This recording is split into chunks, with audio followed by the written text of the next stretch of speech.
Préparez-vous à une histoire différente de tout ce que vous avez vu. Du découverte du siècle aux secrets les plus profonds, voici 5 mystères de la princesse Tsil. Numéro 5.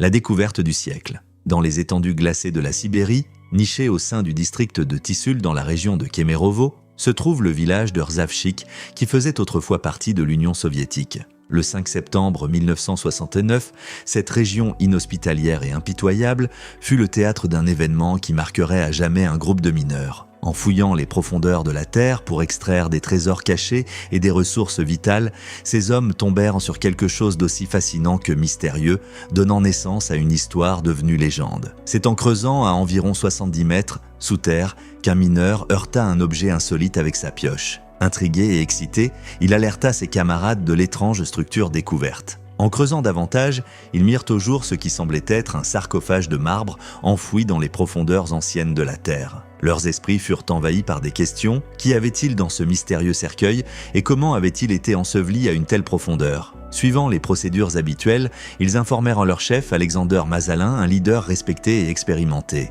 Masalin, intrigué par la découverte, se précipita sur les lieux et ordonna que le sarcophage soit remonté à la surface. Le transport de ce cercueil massif, sans machinerie lourde, resta un mystère. Une fois sorti, il devint évident qu'il renfermait quelque chose de bien plus précieux que ce qu'ils avaient imaginé. L'espoir d'un trésor fabuleux s'évanouit lorsqu'aucun des mineurs n'osa ouvrir le cercueil pour en vérifier le contenu. Masalin, conscient de l'importance de cette découverte, fit un rapport aux autorités. Malgré les rumeurs et les protestations des mineurs, qui craignaient de perdre un éventuel trésor, Masalin refusa de garder le secret. Il savait que cette découverte pouvait potentiellement changer l'histoire. Les mineurs, cependant, étaient déterminés à ouvrir le cercueil eux-mêmes. Après des heures d'efforts, le couvercle finit par céder sous l'effet du soleil. À l'intérieur, ils découvrirent non pas des bijoux ou de l'or, mais une jeune femme d'une beauté envoûtante, allongée comme endormie, sa peau douce et ses yeux bleus profonds semblant encore vivants. Vêtue d'une robe de dentelle blanche aux motifs floraux, la jeune femme reposait dans un liquide rose inconnu, une petite boîte métallique noire à ses côtés. Cette boîte, ressemblant étrangement à un smartphone, intriguait les mineurs, bien que le premier smartphone n'ait été inventé qu'en 1992, soit 23 ans plus tard. Un mineur, curieux, trempa son doigt dans le liquide et le goûta. S'il ne ressentit aucun effet immédiat, il perdit la raison la semaine suivante, sombrant dans la folie avant de mourir de froid devant sa maison. La jeune femme devint rapidement connue sous le nom de princesse Tsyul. Les autorités soviétiques, prévenues par Masalin, fermèrent le site et le KGB prit le relais. Les agents, vêtus de combinaisons de protection, observèrent le corps avec stupéfaction avant de décider de le transférer dans un laboratoire à Novosibirsk. Lorsqu'ils tentèrent de transporter le sarcophage par hélicoptère, ils découvrirent qu'il était trop lourd. Ils vidèrent alors le liquide, mais la peau de la princesse commença immédiatement à se détériorer. Remettant le liquide en place, elle retrouva son apparence initiale. Les scientifiques en conclurent que le liquide était responsable de la conservation parfaite du corps. Le sarcophage et son contenu furent finalement transportés à Novosibirsk pour une analyse plus approfondie, où les découvertes faites par les scientifiques dépassèrent toutes ni les attentes. Numéro 4. Le mystère se dévoile. Lorsque des scientifiques reçoivent des restes momifiés, leur première tâche est de déterminer l'âge pour les situer dans la chronologie évolutive. Cependant, cette découverte particulière a échappé aux méthodes de datation au radiocarbone habituelles, poussant le chercheur principal à utiliser des techniques moins courantes pour établir l'âge des restes. Quelques jours plus tard, le professeur découvre enfin l'âge des restes et retourne au village de Rzavchik pour partager ses trouvailles avec les habitants. Impatient depuis l'extraction du sarcophage. Il révèle alors que la femme a été enterrée il y a 800 millions d'années, pendant la période carbonifère, une affirmation qui choque et déroute tout le monde. Comment une femme aurait-elle pu vivre à une époque si reculée, avant même l'apparition des dinosaures ? À l'époque, le professeur n'a pas de réponse, et cette question continue de défier les historiens et scientifiques. Initialement, la théorie d'un être extraterrestre émerge. Une créature d'une planète lointaine ressemblant aux humains. Son teint pâle laisse supposer que sa planète reçoit moins de lumière solaire que la Terre. Pourtant, cette hypothèse est vite rejetée lorsque le professeur révèle que l'analyse génétique montre que la princesse Tsil est 100% humaine et ethniquement russe. De plus, le tissu de sa robe, composé d'un matériau inconnu, diffère de tout ce que l'humanité connaît. Le liquide préservant la princesse demeure également un mystère, étant identifié comme un produit chimique d'embaumement unique. Son effet étrange, rendant les gens fous rien qu'en le goûtant, reste inexplicable. Ces découvertes remettent en question l'histoire de l'humanité, suggérant une existence humaine bien antérieure à nos croyances établies. Les conclusions du professeur divisent l'opinion publique. Certains y croient, d'autres les contestent fermement. Le lendemain, un article local documente les découvertes du professeur. Mais l'histoire prend un tournant sinistre lorsque des agents du KGB reviennent à nos villages, confisquent les publications et avertissent les habitants de ne pas propager l'histoire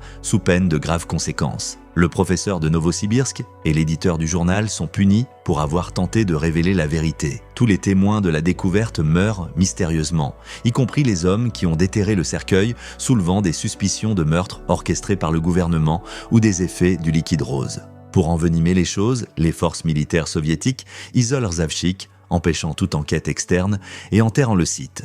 Les théories du complot prolifèrent, suggérant que les restes appartiennent à une ancienne espèce humaine éteinte ou à un être extraterrestre. L'histoire disparaît peu à peu, interdite par le gouvernement, et peu de gens connaissent l'existence de cette princesse d'il y a 800 millions d'années. Cependant, cette ignorance ne durera pas éternellement. Numéro 3, la quête de secrets plus profonds. Éloigné du reste du monde et gardé en sécurité par les forces soviétiques, le village de Rzavchik est resté sous occupation militaire pendant de nombreuses années en raison des secrets enchanteurs qu'il gardait. Mais 4 ans plus tard, les archéologues ont lancé une autre enquête dans les régions le long des côtes et les îles du lac Birchikul non loin du site de la première découverte. L'objectif était de découvrir plus d'artefacts qui pourraient être liés à la princesse Tsil ou peut-être à une autre momie de la même origine. Bien qu'il n'ait pas été permis aux habitants d'assister à ce processus scientifique, ce fut l'un des soldats qui finit par éveiller leur curiosité. Une nuit fatidique, certains militaires ont décidé de visiter le pub local et après quelques verres, l'un d'entre eux a révélé un détail très significatif que personne n'avait entendu auparavant. Lors des fouilles successives, 3 sarcophages de plus avaient été trouvés, tous ressemblant à la princesse Tsil, tant dans la structure que dans la nature des restes conservés. Apparemment, ces nouveaux cercueils contenaient des restes masculins, tous deux sans signe de décomposition et également immergés dans le mystérieux liquide rose. Ainsi, l'intérêt des villageois a été ravivé. Les conversations sur la princesse Tsil et d'autres sarcophages similaires ont éclaté partout où les gens étaient rassemblés. Au fil des années, le journaliste qui avait initialement écrit l'article est réapparu avec des histoires sur la façon dont sa vie a pris un tournant dramatique après la publication. Selon ces récits, le KGB l'a immédiatement arrêté et l'a soumis à une intense persécution et à des expériences proches de la mort, ce qui l'a finalement conduit à mettre fin à sa carrière journalistique. La nouvelle sensationnelle finirait également par atteindre l'une des chaînes de télévision centrales de l'Union soviétique qui a publié une histoire à la fois sur les sarcophages de la princesse Tsil et sur les 2 autres qui ont été découverts plus tard à Birchikul. Cependant, l'âge de ces découvertes a été drastiquement réduit de 800 millions à 200 millions d'années, ce qui ne les a pas rendus essentiellement plus crédibles. Mais c'était la seule partie de l'histoire qui a changé et la station de télévision a réussi à garder intacts les autres détails pour maintenir la crédibilité. Comme on pouvait s'y attendre, l'histoire a également fait l'objet d'un examen minutieux pendant de nombreuses années car elle semble plus fictive que réelle. Les historiens ont également travaillé dur et longtemps pour découvrir la vérité derrière cette histoire, mais personne n'a pu prouver ni réfuter sa validité. Pour comprendre si cette histoire mythique a un quelconque fondement, nous avons revisité les pages de l'histoire et exploré les signes révélateurs qui pourraient nous indiquer la bonne direction dans la quête de la vérité insaisissable. Numéro 2. Réalité ou fiction? Pendant de nombreuses années, l'histoire de la princesse Tsil est restée supposément supprimée par le gouvernement, mais ce fut jusqu'à ce qu'un homme nommé Kishin décide de publier l'histoire dans l'ancien journal Arkim, une histoire qu'il affirme avoir entendue d'un voyageur au hasard lors d'un voyage à Moscou. Lors de ce fameux voyage, Kishin s'est retrouvé assis à côté d'un ancien colonel du KGB qui était l'un des agents assignés à superviser l'affaire. Au début, l'homme était assis en silence dans le train, avec un visage sévère et inhabituellement intelligent. Mais le voyage était long, et bientôt, il a commencé à chercher une conversation pour tuer le temps et faire passer la destination plus rapidement. Kulishkin se méfiait également des voyages dans son propre esprit.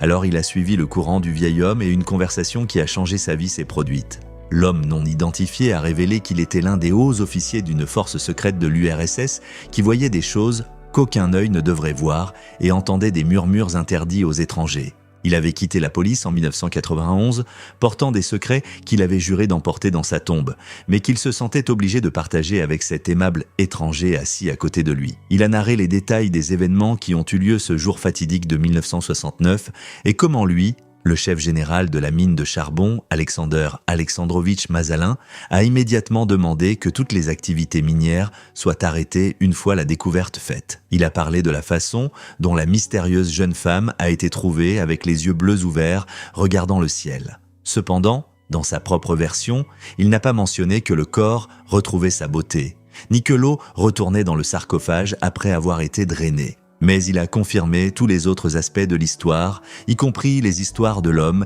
qui est devenu fou après avoir goûté la substance. En plus de ces affirmations fascinantes, il a également mentionné comment les villageois ont essayé de lutter pour ne pas être réduits au silence par le gouvernement, et l'un d'entre eux a même écrit une lettre au comité central du PCUS demandant la fin de l'occupation militaire qui leur avait été imposée à cause du sarcophage sibérien de 800 millions d'années de la princesse Tsil. Malheureusement, ce combattant pour la vérité est mort un an plus tard dans des circonstances mystérieuses, ainsi que tous ceux qui, comme lui, voulaient que leur voix soit entendue et leurs histoires racontées. Les témoins survivants, qui ne voulaient pas perdre la vie, ont pris cela comme un signe et sont restés silencieux pour toujours, leur récit gardé au plus profond de leur cœur. Toutes les enquêtes ont révélé plusieurs divergences dans les histoires, en particulier celles racontées par certains des témoins. Par exemple, Tatiana Pavlovna Karnova, l'épouse du mineur Alexander Ivanovitch Karnov, a affirmé que son mari travaillait en réalité dans une carrière située dans ce même village, mais qu'il était en réalité mort des suites d'une maladie grave et prolongée et non dans des circonstances mystérieuses. Ensuite, il y a le témoignage de Galina Rebrova, directrice de l'école du village, qui a confirmé qu'Alexander Mazalin, qui dirigeait l'équipe sur place, avait réellement travaillé dans la carrière, mais qu'il était mort en 1983 ou 1984. La légende affirme qu'il est mort en 1980, et aussi dans des circonstances étranges, mais il s'avère qu'en réalité, il a lutté et perdu contre la leucémie, bien qu'il aurait été utile d'explorer les profondeurs des mines. Malheureusement, elles se sont progressivement transformées en une forêt ordinaire après leur fermeture en 1973. Le journaliste qui enquêtait sur ce mystérieux et grave incident a également réussi à rencontrer un homme nommé Nikolai Mikhailovitch Garman, le dernier de ceux qui ont trouvé le sarcophage. C'est à travers l'entretien avec Garman que les rôles de chacun des hommes ont été révélés. Garman lui-même travaillait comme conducteur d'excavatrice et Karnov comme forgeron. Cependant, contrairement à ce que raconte son épouse, Garman a révélé que Karnov n'est pas mort des suites d'une longue maladie. Au lieu de cela, un jour de 1980, il a été renversé par un camion alors qu'il conduisait sa moto. Il a passé les 2 jours suivants à lutter pour sa vie à l'hôpital avant d'être déclaré mort. En même temps, Garman a également affirmé que pendant ses 33 ans de travail en tant que conducteur d'excavatrice, il n'a jamais trouvé de sarcophage ni d'artefacts étranges comme l'affirment les histoires. Alors, si le seul témoin possible des faits professait qu'il n'y a eu aucune découverte, d'où sont venues les histoires? D'autre part, pourquoi les témoignages de Karnova et de Garman sont-ils si différents alors qu'ils ont travaillé au même endroit et au même moment? De plus, pour presque tous les témoins, leurs récits n'ont enregistré que la moitié de la légende avec un seul thème, commun répété comme un mantra. Il n'y avait rien de tel. Il vaut également la peine de noter qu'il n'existe pas de photographie réelle de cette princesse ni des sarcophages, et la plupart des représentations trouvées en ligne et utilisées par les historiens sont en réalité des représentations artistiques qui peuvent différer largement et peuvent être, ou non, une représentation précise de la véritable princesse Tsil. Numéro 1, plus profond dans le terrier du lapin, le 20 mars 2010, 41 ans après que l'histoire ait ressurgi, Koulichkine a fait des révélations encore plus choquantes sur cette histoire enchanteresse, y compris une histoire de tragédie personnelle. Koulichkine a affirmé que le jour après la publication, il a été tragiquement renversé par une voiture qui est sortie de nulle part, s'en sortant avec sa vie et des blessures légères. Bien qu'il ait plaisanté en disant que cela pourrait être une coïncidence, quelque chose dans cette rencontre effrayante avec la mort a fait frissonner son cœur. Et dans un coin de son esprit, cela a alimenté l'idée que tout cela pourrait être interconnecté. Il a également mentionné comment il a reçu un appel d'un département du gouvernement russe, connu sous le nom de Bureau fédéral du Bon Conseil, l'informant qu'il avait mentalement révélé un terrible secret d'État qui avait été gardé pendant des décennies, bien qu'il n'ait pas mentionné les conséquences qui lui sont arrivées pour des actions aussi imprudentes. Comme il était toujours en vie et pas derrière les barreaux, cela ne pouvait signifier qu'une chose, il avait probablement reçu le pardon. Kulishkin publierait plus tard un autre message révélant que les autorités russes avaient érigé une énorme décharge à l'endroit où le cercueil avait été découvert dans le village de Rzavchik. Ce qui était autrefois un site minier recevait maintenant systématiquement presque tous les déchets de toute la région, ce que beaucoup diraient ressemblait à une dissimulation. En plus du témoignage de Kulishkin, l'histoire a également été confirmée par le major général à la retraite du FSB, Valery Malvany, successeur du KGB. Il y a aussi des histoires d'objets volants non identifiés vus dans la même région